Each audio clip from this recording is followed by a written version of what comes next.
आज की कहानी की शुरुआत तो गांजा स्मगलिंग से होती है, जिसमें एक बेहतरीन और खतरों से भरी स्मगलिंग को अंजाम दिया जा रहा था। मगर इसी दौरान स्मगलिंग में शामिल सभी लोग पुलिस के हाथ लग गए, जिसके बाद उन्हें दुनिया की सबसे खतरनाक जेलों में से एक जेल में डाल दिया गया। और इसके बाद जो हुआ वो अपने आप में बेहद अद्भुत और नामुमकिन था। ये कहानी अपने आप में इतनी हैरतअंगेज इसीलिए है क्योंकि इसमें शामिल सभी स्मगलर्स ने उस जेल ब्रेक को अंजाम दिया जो किसी भी कैदी के लिए नामुमकिन था। और फिर ये कैदी बॉर्डर क्रॉस करके ऐसे गायब हुए कि फिर कभी किसी के हाथ नहीं लगे। इस कहानी को और बेहतर ढंग से समझने के लिए सबसे पहले हमें ये समझना होगा कि इसमें शामिल सभी लोग स्मगलर कैसे बने और स्मगलिंग के दौरान वो कैसे पुलिस के हाथ लगे। तो आखिर कौन थे ये कैदी, कैसे वो इस अनोखी जेल ब्रेक को अंजाम देने में कामयाब हुए और क्यों कभी दोबारा किसी के हाथ नहीं लगे। ये सुनकर आपके होश उड़ जाएंगे क्योंकि ये एक ऐसी जेल की कहानी है जहां परिंदा भी पर नहीं मार सकता था। ये कहानी 3 ऐसे लोगों की है जो अपनी बोट में बैठकर मैक्सिको से अमेरिका जा रहे थे, मगर इसी दौरान उनकी बोट का इंजन खराब हो जाता है और तब उनकी मुलाकात 2 और लोगों से होती है। जिन 2 लोगों से उन तीनों की मुलाकात हुई वो दोनों आपस में भाई थे और ये दोनों भाई उन तीनों की मदद करके उन्हें वापस अमेरिका पहुंचाने वाले थे। मगर ये दोनों भाई एक ऐसे खतरनाक राज को छुपाए हुए थे जिसने आगे चलकर उन्हें बहुत बड़ी मुसीबत में डाल दिया और वो सभी मैक्सिको की सबसे खतरनाक जेल पहुँच गए। क्योंकि इस जेल में एक भी दिन गुजारना बहुत ही मुश्किल था, इसीलिए सभी फैसला करते हैं कि वो इस जेल से भाग जाएंगे। मगर इस जेल से भागने के लिए जो तरीका उन्होंने अपनाया और जो परेशानियां उनके सामने आई, ये सुनकर आपके रोंगटे खड़े हो जाएंगे। कहानी शुरू होती है सन 1972 में, जब 3 अमेरिकन दोस्त माइक कुक, मी स्टेनली और पॉल स्मिथ के पास एक बोट हुआ करती थी और वो तीनों इस बोट में सवार होकर कैलिफोर्निया से मैक्सिको के लिए निकलते हैं। क्योंकि वो तीनों बोट से समुद्र के रास्ते जा रहे थे, इसीलिए वो फैसला करते हैं कि वो मैक्सिको के शहर माजाटलैंड जाएंगे, जहां समुद्री किनारा भी था। ये वो वक्त था जब समुद्री बॉर्डर्स पर आज के मुकाबले पुलिस पेट्रोलिंग काफी कम हुआ करती थी और अमेरिका मैक्सिको के बीच जमीनी बॉर्डर्स को लोग बिना पासपोर्ट के ही क्रॉस कर लेते थे। हालांकि कुछ कोस्टल गार्ड समुद्र में पेट्रोलिंग किया करते थे ताकि समुद्र के रास्ते की जाने वाली ड्रग स्मगलिंग को रोका जा सके, और यही वो सबसे अहम पहलू है जिसने इस पूरी कहानी का रुख मोड़ दिया। बहरहाल ये तीनों दोस्त बिना किसी कोस्टल गार्ड की नजर में आए और बिना किसी के रोके अपना सफर तय करते हैं और मैक्सिको के शहर माजाटलैंड के किनारे पहुंच जाते हैं। अभी वो माजाटलैंड के किनारे पहुंचे ही थे कि तभी उनकी बोट का इंजन खराब हो जाता है, क्योंकि उनकी बोट की हालत पहले से ही काफी ज्यादा खराब थी और उन्होंने ये बोट काफी कम पैसों में सेकेंड हैंड खरीदी थी। हालांकि इंजन पूरी तरह खराब नहीं हुआ था क्योंकि ये कभी काम करता था और कभी नहीं करता था, मगर ये बोट अपनी आखिरी सांसें गिन रही थी। हालांकि उन तीनों दोस्तों का यही प्लान था कि वो कुछ दिन माजाटलैंड में बिताने के बाद साउथर्न मैक्सिको की तरफ चले जाएंगे ताकि वो गर्मी की छुट्टियां बिता सके और नई नई जगह एक्सप्लोर कर सके। मगर इसी बोट के इंजन ने उनका सारा प्लान चौपट कर दिया। बहरहाल अब वो तीनों ये सोचने लगते हैं कि उन्हें क्या करना चाहिए, क्योंकि उनके पास महज $300 ही थे और इतने पैसे में वो बोट का इंजन ठीक नहीं करा सकते थे। अब वो तीनों फैसला करते हैं कि वो कुछ पैसे कमाएंगे ताकि उन पैसों से बोट को ठीक कराकर वापस अमेरिका लौट सके, क्योंकि उन तीनों को गांजा पीने की आदत थी और उनको इसी आदत ने पैसे कमाने का मौका भी दिया। मगर इसी मौके ने उनकी जिंदगी हमेशा हमेशा के लिए बदल के रख दी। अब वो तीनों अपनी बोट को एक किनारे लगाकर मैक्सिको शहर के अंदर आते हैं और वहाँ एक टैक्सी पकड़ते हैं। टैक्सी चलाने के दौरान टैक्सी ड्राइवर उन्हें गांजा लेने के लिए कहता है, जो पहले से ही उसके पास था, और वो तीनों एक गांजा उससे खरीद लेते हैं। इसी दौरान वो ये देखते हैं कि जो गांजा उन्होंने टैक्सी ड्राइवर से खरीदा था वो अमेरिका के मुकाबले 10 गुना सस्ता और काफी अच्छी क्वालिटी का था। और यहीं से उनके दिमाग में ये आइडिया आता है कि क्यों ना अपने पास रखे पैसों से गांजा खरीद लिया जाए और उसे लेकर अमेरिका में बेचा जाए। उनका ये मानना था कि इस गांजे को अमेरिका में बेचकर वो जो पैसे कमाएंगे उससे वो अपनी बोट को ठीक करा लेंगे और फिर दोबारा अपने ट्रिप पर निकल जाएंगे।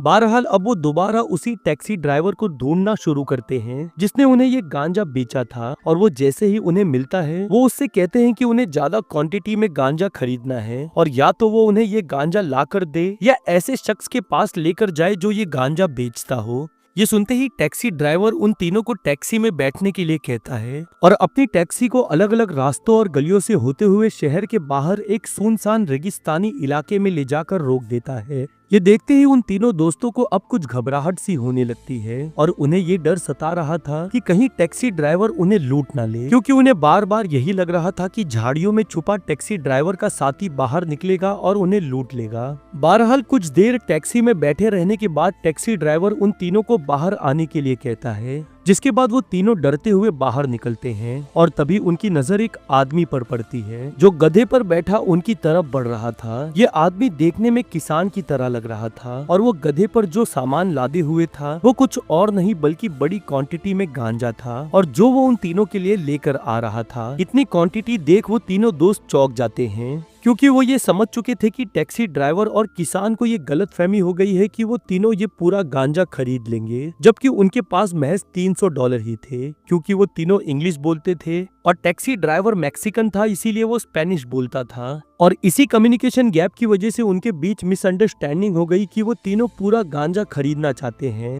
बहरहाल तीनों में से एक अपनी जेब में से $300 निकालता है और टैक्सी ड्राइवर से कहता है कि उनके पास बस इतने ही पैसे हैं, जिसके बाद टैक्सी ड्राइवर और किसान उनसे बहस करने लगते हैं, क्योंकि वो बहुत ही ज्यादा क्वांटिटी में गांजा लेकर आया था, इसीलिए उसे पैसे भी ज्यादा चाहिए थे। और ये बहस इसीलिए और भी ज्यादा मुश्किल होती जा रही थी क्योंकि उनकी भाषाएं अलग थी और उन्हें एक दूसरे को समझने में परेशानी हो रही थी। आखिरकार तीनों दोस्त अपनी जेबों में हाथ डालते हैं और अपनी पॉकेट्स को बाहर करते हुए कहते हैं कि उनके पास महज $300 के अलावा और कुछ भी नहीं है और अगर वो ये पूरा माल खरीद सकते तो बिल्कुल खरीद लेते। बहरहाल इसी बहस के बाद किसान गुस्से में आ जाता है और उन तीनों से कहता है कि उनके पास जो भी $300 है वो टैक्सी ड्राइवर को दे दे और बदले में वो उन्हें सारा गांजा दे देता है जो वो अपने साथ लेकर आया था। अब उन तीनों के पास गांजे से भरे कुल 6 बैग्स थे और हर बैग के अंदर 2 बैग और थे, जिससे उन्होंने महज $300 में खरीद लिया था। डील होने के बाद वो तीनों टैक्सी ड्राइवर से कहते हैं कि वो उन्हें वापस छोड़ दे, मगर क्योंकि टैक्सी ड्राइवर बहुत ही गुस्से में था क्योंकि ना तो उससे किसान से कोई कमीशन मिला और ना ही अपनी टैक्सी का भाड़ा, इसीलिए वो उन्हें रेगिस्तान से महज हाईवे तक छोड़ देता है। हालांकि इस बात को लेकर उनके बीच बहुत ही बहसबाजी हुई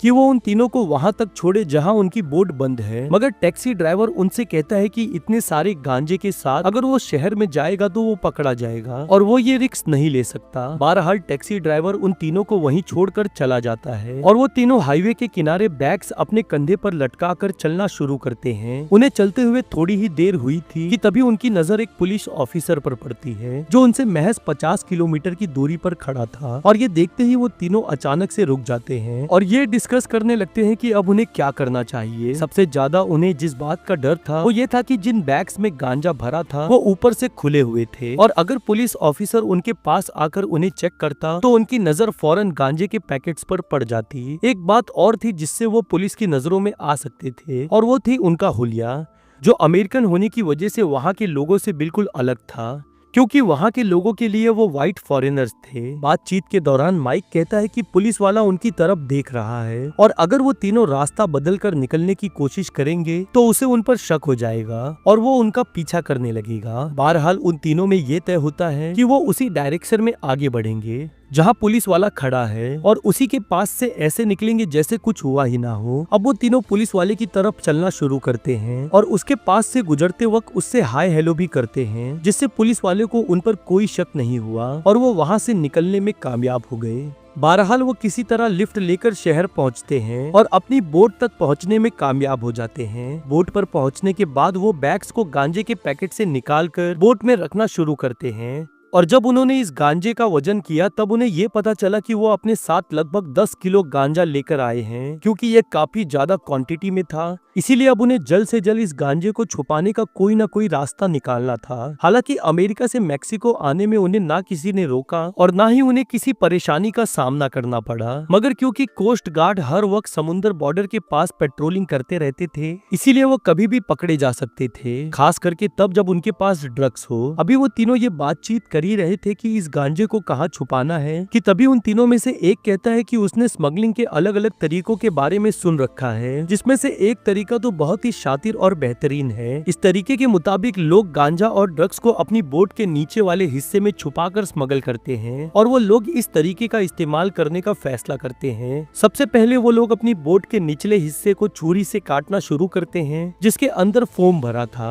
और फिर इस फोम को बाहर निकाल कर वो उसके अंदर गांजे के पैकेट्स को भर देते हैं और फिर कटे हुए हिस्से को ग्लू या किसी सोल्यूशन से चिपका देते हैं। ये काम इतनी सफाई से किया गया कि देखने पर ऐसा बिल्कुल नहीं लग रहा था कि इस बोट के साथ छेड़छाड़ की गई है या इसके अंदर गांजा छुपाया गया है। मगर इतना सब कुछ करने के बाद भी उनके सामने वो मुसीबत आकर खड़ी हो गई जिसने उनकी जिंदगी बदल के रख दी, क्योंकि उनकी बोट का इंजन कई बार अपने आप खराब होकर अपने आप सही भी हो जाता था और इस बार भी उन्हें यही लग रहा था कि उनकी बोट का इंजन स्टार्ट हो जाएगा। मगर जब कई बार उन्होंने बोट स्टार्ट करने की कोशिश की लेकिन वो स्टार्ट नहीं हुआ, तब उन्हें ये बात समझ आ गई कि उनकी बोट का इंजन पूरी तरह खराब हो चुका है और अगर वो किसी तरह इसे स्टार्ट भी कर लेते हैं तो इस पर वापस जाना किसी खतरे से खाली नहीं होगा। आखिरकार थक हार कर वो तीनों बोट से उतर जाते हैं और किसी ऐसे शख्स की तलाश में लग जाते हैं जो उनकी मदद कर सके और यहीं उनकी मुलाकात दो आदमियों से होती है। ये दोनों आदमी आपस में भाई थे जिनके नाम फ्रैंक शेरिन और डॉन शेरिन थे और ये दोनों उन तीनों की तरह अमेरिकन ही थे। बहरहाल इस मुलाकात के बाद उनमें आपस में बातचीत शुरू हो जाती है और ये तीनों दोनों भाइयों को बताते हैं कि उनकी बोट का इंजन खराब हो गया है और वो यहाँ फंस गए हैं। ये सुनते ही दोनों भाई उनसे कहते हैं कि उनके पास एक बोट है और वो कल अमेरिका वापस जा रहे हैं और अगर वो चाहें तो वो तीनों उनके साथ आ सकते हैं। ये सुनते ही वो तीनों फौरन राजी हो जाते हैं और दोनों भाई उनसे कहते हैं कि वो कल सुबह अपना सारा सामान लेकर बोट पर आ जाएं और फिर वो यहाँ से निकल जाएंगे। इसी दौरान इन तीनों ने दोनों भाइयों से कुछ पैसे उधार ले लिए ताकि वो खाना खा सके और कुछ बैग्स खरीद सके, क्योंकि उन तीनों ने गांजा पहले ही बोट के नीचे छुपा दिया था। इसीलिए सबसे पहले वो 2 बड़े बैग्स खरीदते हैं और देर रात उस सारे गांजे को बोट के नीचे से निकालकर बैग्स में भर लेते हैं ताकि अमेरिका पहुंचकर वो इस गांजे को बेच सके और वापस आकर अपनी बोट को सही करा सके। हालांकि अगर वो ये पूरा गांजा बेच लेते हैं तो उन्हें इस पुरानी बोट की जरूरत भी नहीं पड़ेगी, क्योंकि इतने सारे पैसों से वो एक नई बोट खरीद सकेंगे। उन तीनों दोस्तों में ये तय होता है कि वो इस बात को राज ही रहने देंगे कि इस बैग में गांजा है और वो इस बारे में दोनों भाइयों को कुछ भी नहीं बताएंगे। मगर वो इस बात से बेखबर थे कि वो दोनों भाई इससे कई बड़ा और खतरनाक राज उनसे छुपा रहे हैं जो उनकी जिंदगी बर्बाद करने वाला है। बहरहाल अगली सुबह वो तीनों दोनों भाइयों की बोट पर पहुंच जाते हैं, जिसके बाद उनके बीच बातचीत शुरू हो जाती है और वो दोनों भाइयों में से फ्रैंक उन्हें गांजा फूकने के लिए देता है और वो साथ मिलकर गांजा फूकने लगते हैं। अब वो तीनों भी पूरी तरह उनके साथ कंफर्टेबल हो चुके थे, मगर वो इस बात से पूरी तरह बेखबर थे कि ये दोनों भाई गांजे के बहुत ही बड़े स्मगलर्स हैं और जिस बोट पर वो बैठे हैं उस पर लगभग 1000 किलो यानी कि 1 टन गांजा लोड है। वो दोनों भाई मैक्सिको आए इसीलिए थे ताकि यहाँ से गांजा स्मगल करके वो अमेरिका में बेच सकें और ये सारा गांजा उन्होंने $30,000 में खरीदा था। इस पूरे गांजे को वो 10 गुना ज्यादा दाम पर यानी कि लगभग $3 लाख में बेचने वाले थे, जो आज के जमाने के हिसाब से $2 मिलियन यानी कि 16 करोड़ बनते हैं। बहरहाल जब उन दोनों भाइयों ने तीनों दोस्तों को उनके साथ गांजा फूकते और हंसते मुस्कुराते देखा, तब उन्हें बता देते हैं कि वो इस बोट पर 1 टन गांजा स्मगल कर रहे हैं और उन्हें उनकी मदद चाहिए। ये सुनते ही तीनों भाई बहुत ही चौंक जाते हैं, क्योंकि वो दोनों भाई उनसे ये कह रहे थे कि अमेरिका पहुंचने के बाद ये गांजा उन्हें वेयर हाउस तक पहुंचाने में उनकी मदद करनी होगी।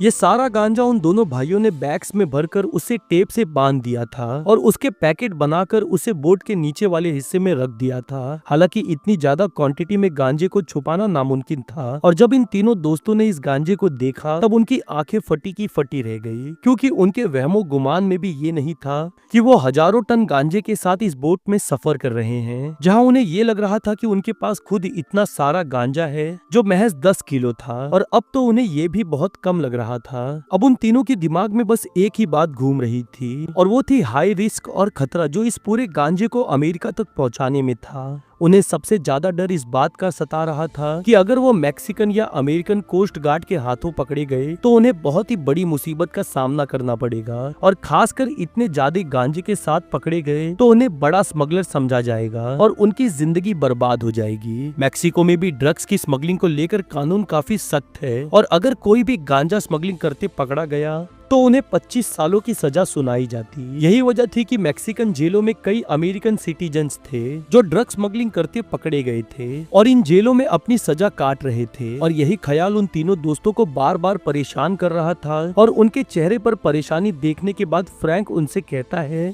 कि अगर वो उनकी मदद करेंगे तो बदले में वो उन तीनों को 10-10 हजार डॉलर्स देगा। ये सुनते ही तीनों दोस्त एक दूसरे की तरफ देखने लगते हैं, और क्योंकि 10,000 डॉलर्स उनके लिए एक बहुत ही बड़ी रकम थी, इसीलिए वो फौरन इस काम के लिए राजी हो जाते हैं। बहरहाल अब वो पांचों बोट में बैठ चुके थे और बोट स्टार्ट करके अमेरिका की तरफ निकल जाते हैं, जिसमें उन्हें एक हफ्ते से ज्यादा का वक्त लगने वाला था, क्योंकि उन्हें बॉर्डर पेट्रोल और कोस्ट गार्ड की नजर से बचते हुए अलग अलग रास्तों से होकर गुजरना था, और इसमें वो काफी हद तक कामयाब भी हो गए थे। बहरहाल वक्त के साथ अब एक एक दिन गुजरने लगा और धीरे धीरे वो बिना किसी परेशानी से अपनी मंजिल की तरफ बढ़ रहे थे। और तभी 7वें दिन कुछ ऐसा हुआ जिसने इस पूरी कहानी को एक नए मोड़ पर लाकर खड़ा कर दिया। उस रात सभी बोट पर गहरी नींद में सो रहे थे और महज पॉल इस बोट को चला रहा था कि तभी अचानक ये बोट किसी चीज से बहुत ही तेज टकराती है। ये टक्कर इतनी जोरदार थी कि जो 4 लोग सो रहे थे वो अपने बेड से नीचे गिर पड़ते हैं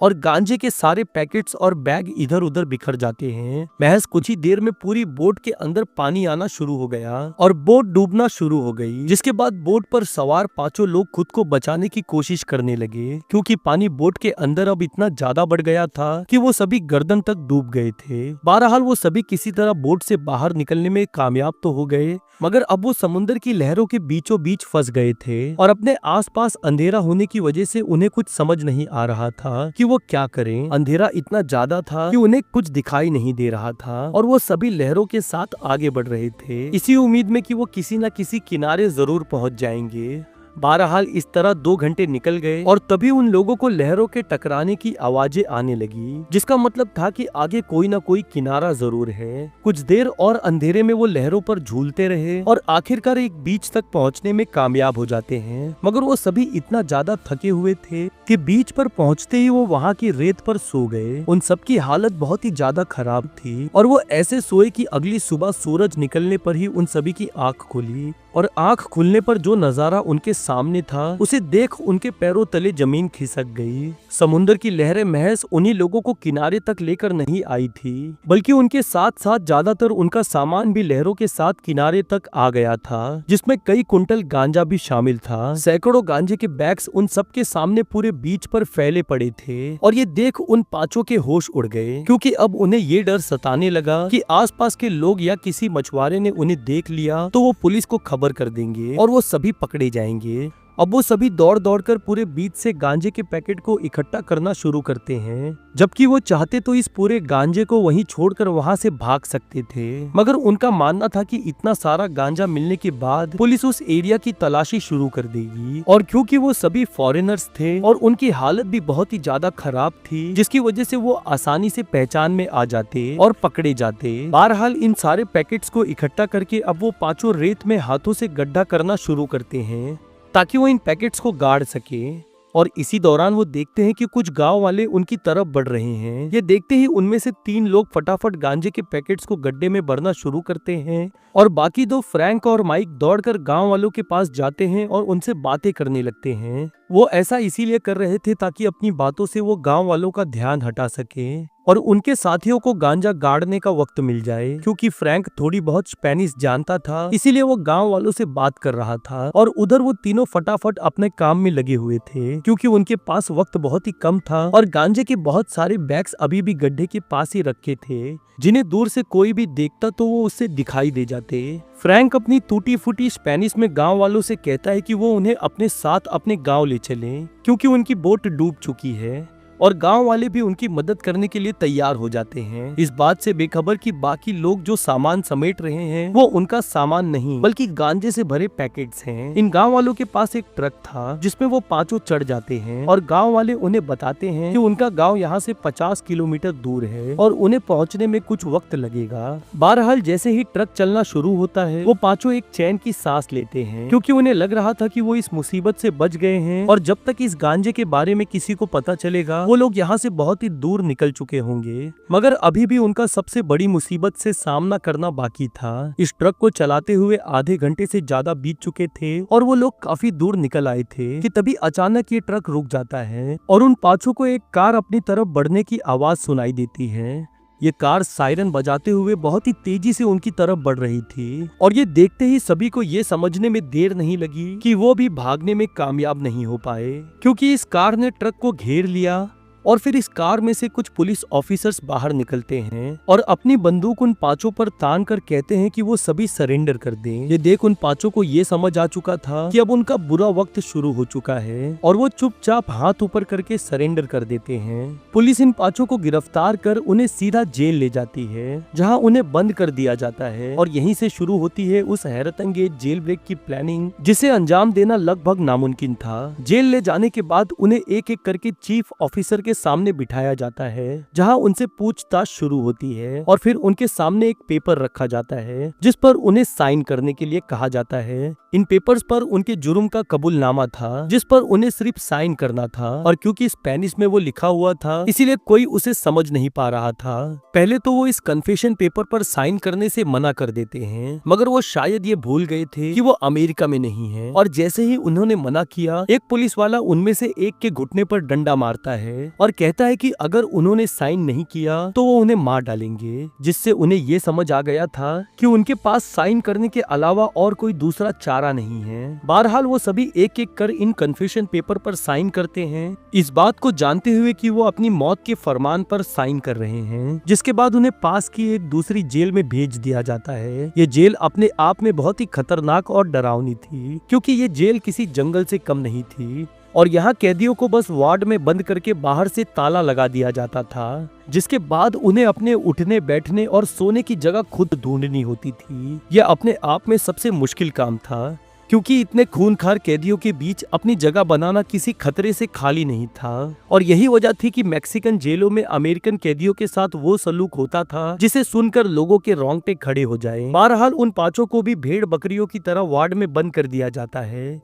जिसके बाद उन्हें अपने लिए जगह खुद ढूंढनी थी और वो लोग जैसे ही अंदर पहुंचते हैं, कैदी उन्हें घेर कर खड़े हो जाते हैं और उन्हें घूरने लगते हैं। इस जेल के ज्यादातर कैदी ड्रग्स के आदी थे और उनके कनेक्शन किसी न किसी क्रिमिनल गैंग या कार्टेल से थे और यही बात इस जेल को और ज्यादा खतरनाक बनाती थी, क्योंकि ये पांचों एक ग्रुप में थे, जिसकी वजह से कोई भी कैदी इन पर हावी नहीं हो पाया और वो अपने लिए एक छोटे से सेल में जगह बना लेते हैं, जहां वो पांचों एक साथ रहने लगे। जेल में पहली रात उनके लिए बहुत ही मुश्किल थी, क्योंकि उन्हें ये समझ नहीं आ रहा था कि वो इस जेल में जिंदा रह पाएंगे भी या नहीं और उन्हें कब तक इस जेल में रहना पड़ेगा। उन्हें ये एहसास हो गया था कि आने वाला वक्त उनके लिए कई मुसीबतें लेकर आने वाला है, मगर इतनी टेंशन होने के बावजूद भी वो अगले कदम के बारे में डिस्कस करना शुरू कर देते हैं। सबसे पहले उनमें यह तय होता है कि वो इस जेल से भाग जाएंगे, मगर ये जेल जितनी खतरनाक थी, यहाँ उतनी ही अफरा तफरी भी रहती थी, जिसकी वजह से यहाँ सिक्योरिटी का कोई रूल्स और रेगुलेशन नहीं था और इसीलिए उन्हें लगने लगता है कि सिक्योरिटी सिस्टम में वो कोई ना कोई कमी जरूर ढूंढ लेंगे। अगली सुबह वो पांचों जेल के अलग अलग हिस्सों में आना जाना शुरू करते हैं ताकि वो जेल से भागने का रास्ता ढूंढ सके और सबसे पहले जो बात उन्होंने नोटिस की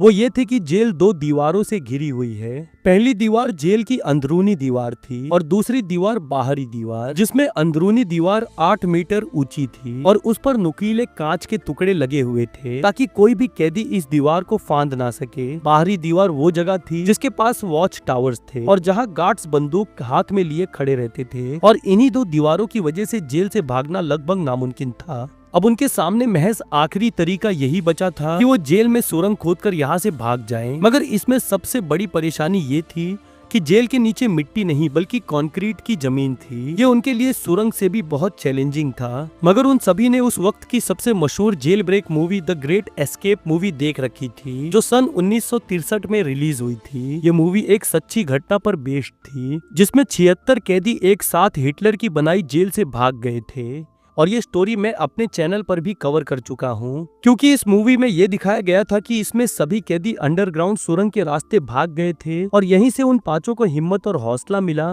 कि वो भी कई परेशानियों के बावजूद भी इस जेल ब्रेक को अंजाम दे सकते हैं। उन्हें सुरंग को बनाने की शुरुआत अपने ही सेल के टॉयलेट से करनी थी और फिर इस सुरंग से होते हुए उन्हें अंदरूनी दीवार के नीचे से गुजरना था और फिर अंदरूनी दीवार और बाहरी दीवार के बीच जो स्पेस था उन्हें वहां से निकलना था। स्पेस में निकलने के बाद उन्हें फिर से बाहरी दीवार की सुरंग में घुसना था और फिर उस सुरंग से होते हुए जेल के बाहर निकलना था, जिसका मतलब था कि उन्हें 2 अलग अलग सुरंग खोदनी थी। इस सुरंग को खोदने के लिए उन्हें लगभग 12 से 15 मीटर के बीच खोदना था, जिसमें सबसे पहले उन्हें कंक्रीट की जमीन से खुदाई करनी थी। इस कंक्रीट की जमीन को तोड़ने के लिए उन्हें हथौड़ी और स्क्रू ड्राइवर जैसे औजारों की जरूरत थी। और इसी दौरान उनकी नजर जेल में मौजूद कुछ लोगों पर पड़ती है जो जेल में मेंटेनेंस का काम कर रहे थे। ये मेंटेनेंस जेल की एक दीवार का हो रहा था, जिसकी वजह से वहाँ बहुत सारे पत्थर पड़े हुए थे और माइक 3-4 छोटे पत्थर वहाँ से उठा लेता है। वो इस पत्थर को हथौड़ी की तरह इस्तेमाल करने वाला था और अब उन्हें जरूरत थी एक स्क्रू ड्राइवर की या एक ऐसे टूल की जो वो खुदाई में इस्तेमाल कर सके। हालांकि स्क्रू ड्राइवर तो उन्हें नहीं मिला,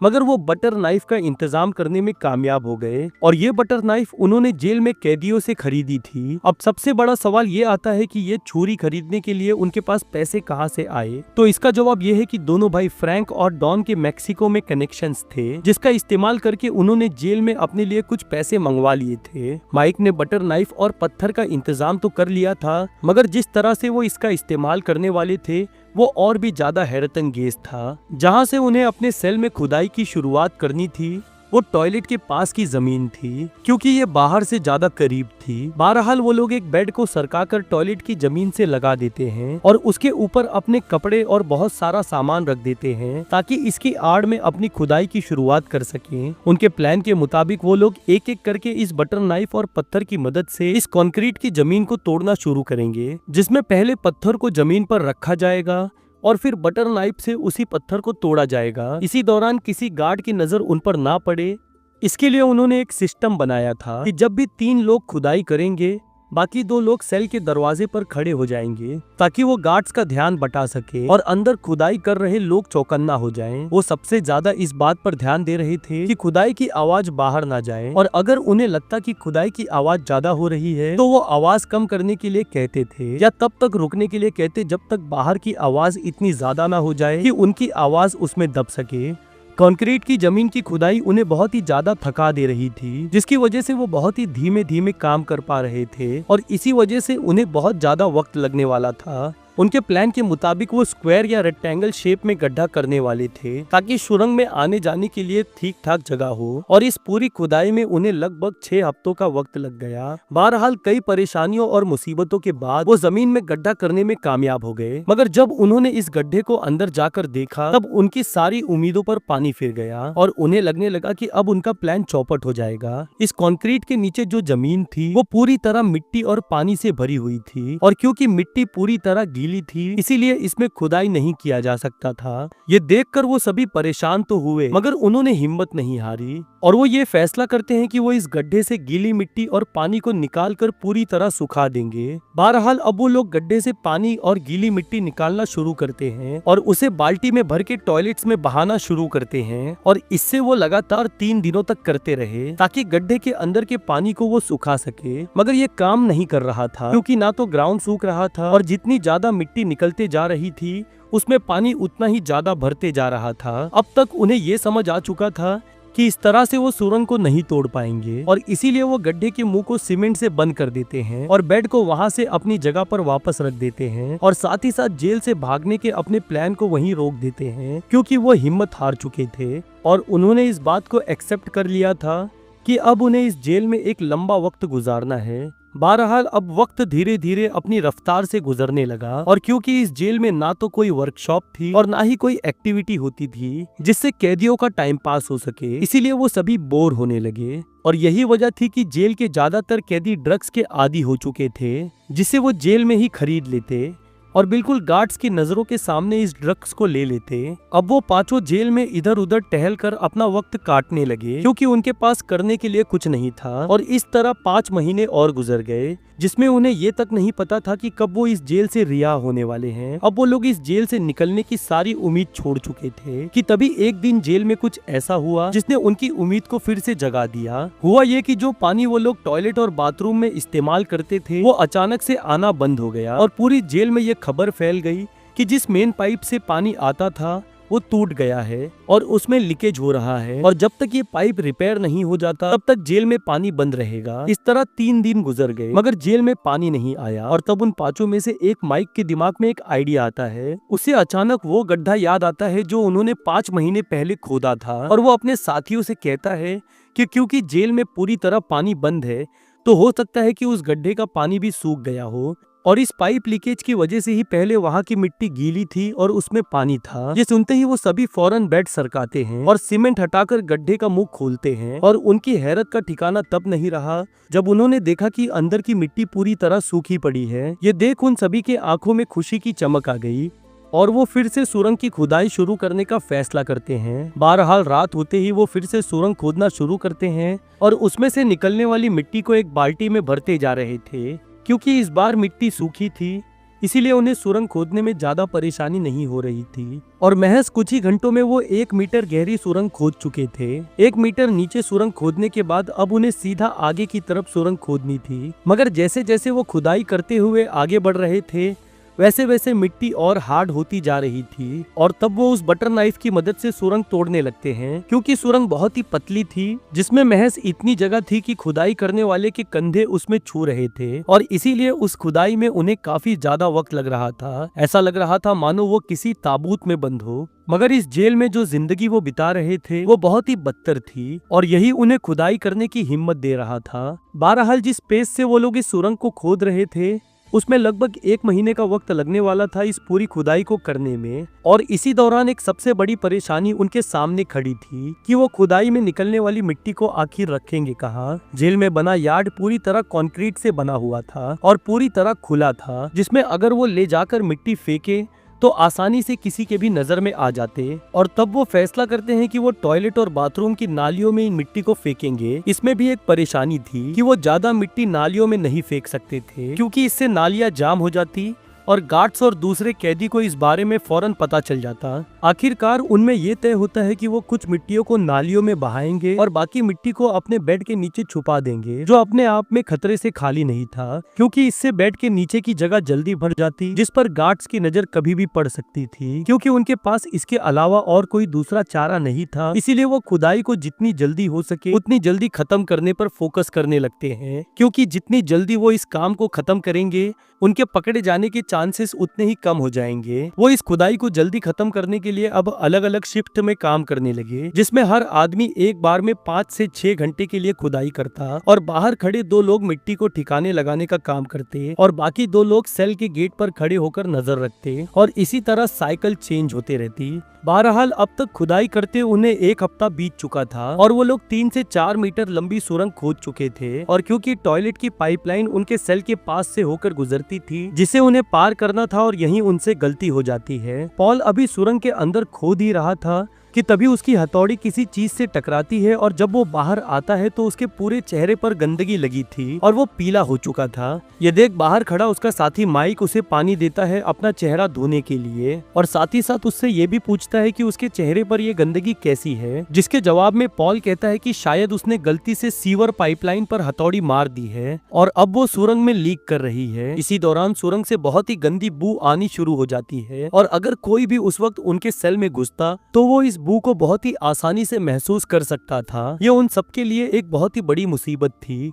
क्योंकि ये बदबू अब बढ़ती ही जा रही थी और सबसे बड़ी परेशानी ये थी कि अगर वो सुरंग से सीवर के पानी और गंदगी को साफ कर भी लेंगे तो वो इसे रखेंगे कहाँ, क्योंकि अगर वो इसे टॉयलेट में फेंकेंगे तो वो सीवर लाइन से होते हुए लगातार फिर से सुरंग में आ जाएगा। महज कुछ ही घंटों के अंदर ये सुरंग सीवर की गंदगी से भर चुकी थी और अगर उन्हें ये गंदगी रोकनी थी तो उन्हें जल्द से जल्द सीवर लाइन को रिपेयर करके उसे सील करना था। उन्हें सबसे ज्यादा डर इस बात का सता रहा था कि इस फैलती बदबू की वजह से किसी को इसके बारे में कुछ पता न चल जाए और अगर गार्ड्स को जरा सी भी भनक लग गई तो उनका ये पूरा प्लान चौपट हो जाएगा और उन्हें अपनी पूरी जिंदगी इस जेल में बितानी पड़ेगी। अब सबसे बड़ी परेशानी उनके सामने ये थी कि सीवर पाइप को रिपेयर करेगा कौन, क्योंकि कोई भी जिम्मेदारी को लेने के लिए तैयार नहीं था और हर कोई एक दूसरे पर इस काम को डाल रहा था। और तब वो फैसला करते हैं कि वो अपने साथ एक और कैदी को शामिल करेंगे जो इसे रिपेयर करके काम को अंजाम दे सके। माइक के दिमाग में फौरन एक कैदी का नाम आता है जिसका नाम था बेनी और वो भी एक अमेरिकन था जिससे जेल में सजा काटने के दौरान उनकी पहचान हो गई थी। बेनी भी दूसरे कैदियों की तरह नशे का आदी था जो हर वक्त नशे में रहता था और इसीलिए उन्हें लगने लगता है कि नशे में वो इस काम को आसानी से कर लेगा। अब वो पांचों बेनी को अपने सेल में लेकर आते हैं और उसे सुरंग दिखाते हुए कहते हैं कि वो इस सुरंग के रास्ते जेल से भागने वाले हैं, मगर सीवर पाइप लीक होने की वजह से इसमें गंदगी भर गई है और अगर वो इस पाइप को सही कर देता है तो वो उसे अपने साथ ले जाएंगे। उन्होंने बेनी से ये भी कहा कि उसे सीवर पाइप ठीक करने के अलावा और कोई दूसरा काम नहीं करना होगा और बाकी बचा खुदाई का काम वो खुद कर लेंगे। मगर जैसे ही बेनी ने अंदर जाकर सीवर लाइन देखी और उसकी बदबू महसूस की, उसने उन लोगों से कहा कि क्या तुम लोग पागल हो गए हो और मैं ये बिल्कुल नहीं करने वाला। ये देख वो पांचों किसी भी तरह बेनी को राजी करने में लग जाते हैं और तब फ्रैंक कहता है कि जेल से भागने के बाद वो उसे बहुत सारे पैसे और इतना गांजा देगा जितना उसने अपनी जिंदगी में कभी देखा नहीं होगा। ये सुनकर भी बेनी अभी भी हिचकिचा रहा था क्योंकि ये काम बहुत ही मुश्किल और गंदगी से भरा था, मगर क्योंकि जेल से भागने के अलावा उसे पैसे और गांजा भी मिलने वाला था, इसीलिए आखिरकार वो राजी हो जाता है। बेनी की सुरंग में जाने से पहले उन्हें किसी ऐसी चीज का इंतजाम करना था जिससे वो सीवर लाइन को सील कर सके और तब वो जेल में काम कर रहे कुछ वर्कर्स को पैसा देकर उनसे सीमेंट पाउडर खरीद लेते हैं। इस सीमेंट में पानी मिलाकर वो उसे कॉफी कैन में भर लेते हैं और यही कैन बेनी अपने साथ सुरंग के अंदर लेकर जाने वाला था जिससे वो सीवर लाइन को सील करने वाला था। बहरहाल बेनी किसी तरह गहरी सांस लेते हुए खुद को तैयार करता है और सुरंग के अंदर चला जाता है। सुरंग के अंदर जाने के बाद बदबू इतनी तेज थी कि उसे उल्टी आने लगी, मगर जैसे तैसे उसने अपनी उल्टी को कंट्रोल किया और सीवर पाइपलाइन तक पहुंच गया। वहां पहुंचने के बाद उसने सबसे पहले कैन खोलकर गीली सीमेंट निकाली और उसे पाइप के टूटे हुए हिस्से पर लगाकर उसे सील कर दिया और पाइप को पूरी तरह सही से चेक करके वो सुरंग से वापस निकल आया और तब उसके पूरे कपड़ों और बदन पर गंदगी लग चुकी थी और माइक और फ्रैंक ने बाल्टी में पहले से ही पानी भर रखा था ताकि बेनी के बाहर आते ही बेनी खुद को उस पानी से साफ कर सके। बाहर आते ही वो सभी उससे पूछते हैं कि क्या उसने सीवर पाइप को सील कर दिया है, जिसके जवाब में वो कहता है कि काम हो गया है और इस तरह बेनी भी उनके गैंग का मेंबर बन चुका था। वो सभी इस बात से बहुत ही खुश थे कि उन्होंने इस प्रॉब्लम को सॉल्व कर लिया है और अब वो कुछ दिनों तक सुरंग के सूखने का इंतजार करने लगते हैं। हालांकि सुरंग सूख तो गई थी मगर उसमें से बदबू अभी भी आ रही थी, लेकिन इस बात की परवाह किए बगैर उन्हें फिर से खुदाई शुरू करनी थी क्योंकि उनका काफी वक्त पहले ही बर्बाद हो चुका था। अब वो लोग जल्द से जल्द यहाँ से निकलना चाहते थे क्योंकि उन्हें जितना ज्यादा वक्त लगेगा उनके पकड़े जाने के चांसेस उतने ही ज्यादा बढ़ जाएंगे और इसीलिए दोबारा पूरे जोश के साथ वो फिर से सुरंग खोदना शुरू करते हैं। अब वो लोग अलग अलग शिफ्ट बनाकर 18 घंटे तक इस सुरंग को खोदने लगे और अब तक 6 मीटर की सुरंग खोदने में वो कामयाब हो चुके थे। उनके अंदाजे के मुताबिक वो लोग अब तक जेल की अंदरूनी दीवार को पार कर चुके थे और वो लोग सुरंग में उस हिस्से के नीचे थे जो अंदरूनी दीवार और बाहरी दीवार के बीच था। क्योंकि उन्हें इस एरिया की एग्जैक्ट लोकेशन के बारे में नहीं मालूम था, इसीलिए माइक लकड़ी के एक टुकड़े पर एक छोटे से शीशे को बांध देता है और उसे एक पेरिस्कोप की तरह बना लेता है। माइक ने सुरंग के एंड में बटर नाइफ से ऊपर की तरफ एक छोटा सा होल कर दिया था और इसी होल से वो लकड़ी को थोड़ा सा बाहर निकालता है और शीशे में ये देखता है कि वो लोग कहाँ हैं और तब उन्हें ये पता चलता है कि वो बाहरी दीवार से बहुत ही करीब है। ये बाहरी दीवार वो आखिरी मुश्किल थी जिससे पार करके वो लोग इस जेल से भाग सकते थे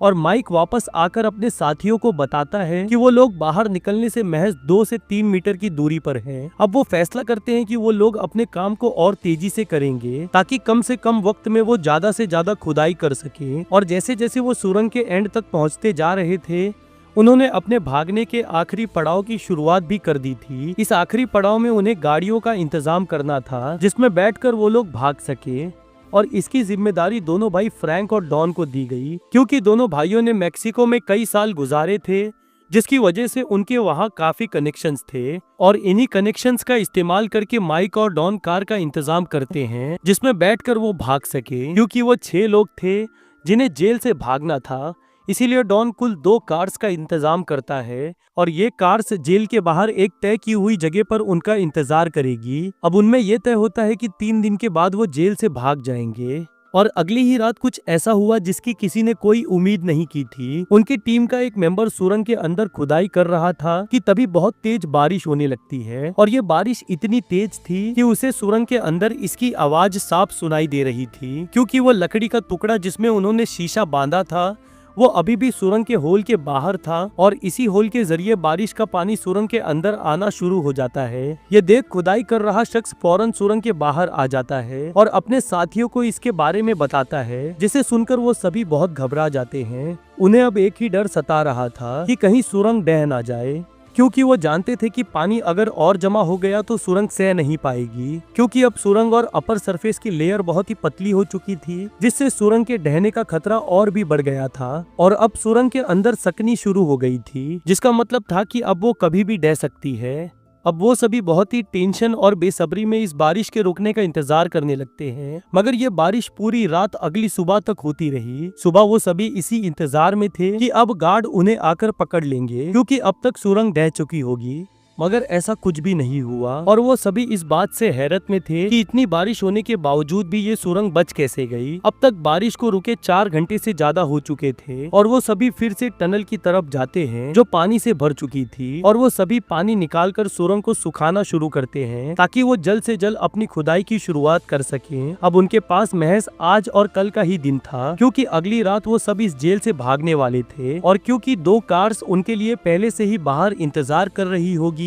इसीलिए वो अपने भागने के वक्त को आगे पीछे भी नहीं कर सकते थे। उस रात उन्होंने लगभग रात 2 बजे तक खुदाई की, और जब उन्हें ये एहसास हो गया कि वो बाहर की दीवार को पार कर चुके हैं, तब उन्होंने खुदाई रोक दी और सुरंग का मुंह नहीं खोला। उन्होंने ऐसा इसीलिए किया था ताकि जब वो बिल्कुल यहाँ से भागने वाले हों तभी सुरंग का मुंह खोलेंगे, और अगर वो अभी भी सुरंग का मुंह खोल देंगे तो गार्ड्स की नजर इस पर पड़ जाएगी और वो पकड़े जाएंगे। बहरहाल पूरा दिन इंतजार करने के बाद अब वो रात भी आ चुकी थी जब उन्हें इस जेल से भागना था, और वो सभी सबसे पहले अपने कपड़ों को उल्टा करके पहन लेते हैं और एक एक करके सुरंग के अंदर घुसना शुरू करते हैं। उन्होंने कपड़े उल्टे करके इसीलिए पहने थे ताकि सुरंग के अंदर रेंगने पर जब उनके कपड़े गंदे हो जाएं, तब वो सुरंग से बाहर निकलकर ये कपड़े सीधा करके पहन लें, जो देखने में साफ सुथरे हों और किसी को उन पर कोई शक ना हो। बहरहाल अब वो सभी रेंगते हुए सुरंग के एंड तक पहुंचते हैं, जिसका मुंह अभी भी बंद था, और इस सुरंग के मुंह को खोलने की जिम्मेदारी में स्टैनली को दी गई थी, क्योंकि सुरंग के मुंह को खोलना इतना आसान नहीं था, क्योंकि ऊपर की जमीन बहुत ही हार्ड थी, और इसीलिए स्टैनली हथौड़ी और बटर नाइफ से लगातार उसे तोड़ना शुरू करता है,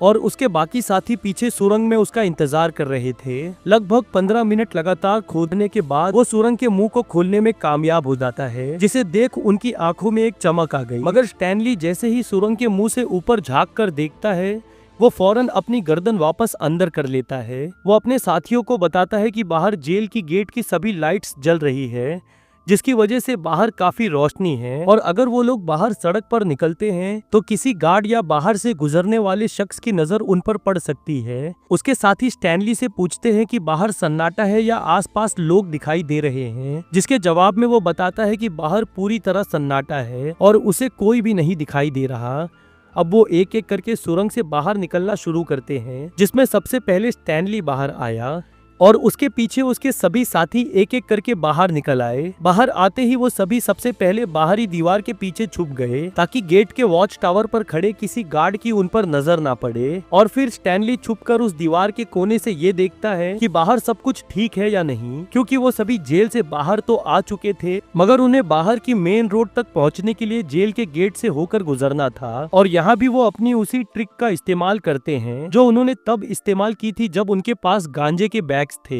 अब उन सभी ने सबसे पहले अपने कपड़े सीधे करके पहने, जिससे उनके कपड़े बाहर से साफ दिखाई देने लगे, और अब वो बहुत ही आराम से चलना शुरू करते हैं, जिससे देखने पर लगे कि वो वहीं के लोकल लोग हैं, क्योंकि पूरी जेल आसपास के रेसिडेंटल एरिया से घिरी हुई थी, जिसकी वजह से वहां रहने वाले इस जेल के बाहरी कॉरिडोर को आने जाने के लिए इस्तेमाल करते थे। और उन्होंने इस बात का फायदा उठाया, क्योंकि उनके मुताबिक अगर गार्ड्स की नजर उन पर पड़ भी जाती तो उन्हें लगता कि ये आम लोग हैं जो अपने घर की तरफ जा रहे हैं, बावजूद इसके कि रात के 3 बज रहे थे। अब वो सभी चुपचाप बाहरी कॉरिडोर में चलते हुए जेल के बाहर आ चुके थे, और थोड़ी देर और चलने के बाद वो गार्ड्स की नजरों से निकल गए। तब वो सभी भागना शुरू करते हैं। वो सभी इस बात से बहुत ही खुश थे कि वो जेल से भागने में कामयाब हो चुके हैं और किसी गार्ड की भी उन पर नजर नहीं पड़ी। मगर अब उन्हें सुबह की रोशनी होने से पहले उस जगह पहुंचना था जहां कार्स खड़ी थी और उनका इंतजार कर रही थी। बहरहाल कुछ देर भागने के बाद वो लोग उस जगह पहुंच जाते हैं, मगर उनकी सारी खुशी परेशानी में बदल गई, क्योंकि ना तो वहाँ कोई ड्राइवर था और ना ही कोई कार, क्योंकि कार का इंतजाम करने की जिम्मेदारी डॉन की थी। इसीलिए सब उससे पूछते हैं कि कार्स कहाँ है, जिसके जवाब में डॉन कहता है कि परेशान होने की कोई बात नहीं है, क्योंकि एक और लोकेशन है जहाँ उसने ड्राइवर को गाड़ी के साथ पहुँचने के लिए कहा था। अगर वो यहाँ ना पहुँच सके तो ये दूसरी लोकेशन रेलवे ट्रैक के पास थी और इसीलिए वो सभी डॉन के पीछे पीछे भागने लगते हैं ताकि वो जल्द से जल्द उस लोकेशन तक पहुंच सके। बहरहाल अब सुबह की रोशनी होनी शुरू हो गई थी और उन्हें बार बार ये डर सता रहा था कि अगर गार्ड्स को उनके भागने के बारे में पता चल गया तो उनकी तलाश शुरू हो जाएगी। आखिरकार वो सभी भागते हुए रेलवे की पटरियों के पास पहुंच जाते हैं। वहां पहुंचकर वो सभी एक किनारे खड़े होकर कार का इंतजार करने लगते हैं और तभी वो देखते हैं कि दो कार्स उनकी तरफ बढ़ रही है, जिसे देख डॉन के साथी उससे पूछते हैं कि क्या ये वही कार है। अब डॉन बहुत गौर से इन कार्स को देखने लगता है और जैसे ही ये कार्स थोड़ा करीब आती हैं, वो मुस्कुराते हुए कहता है कि हाँ, यही कार है जिसमें उसके दोस्त बैठे हैं। वो सभी इस बात से बेहद खुश थे कि वो उस जेल से भागने में कामयाब हो गए हैं जहाँ उन्होंने महीनों परेशानियां झेली थी। और वो सभी एक दूसरे को गुड बाय कहते हुए 3-3 के ग्रुप में दोनों कार में बैठ जाते हैं। एक कार में वो 3 दोस्त बैठे और दूसरे कार में दोनों भाई और बेनी।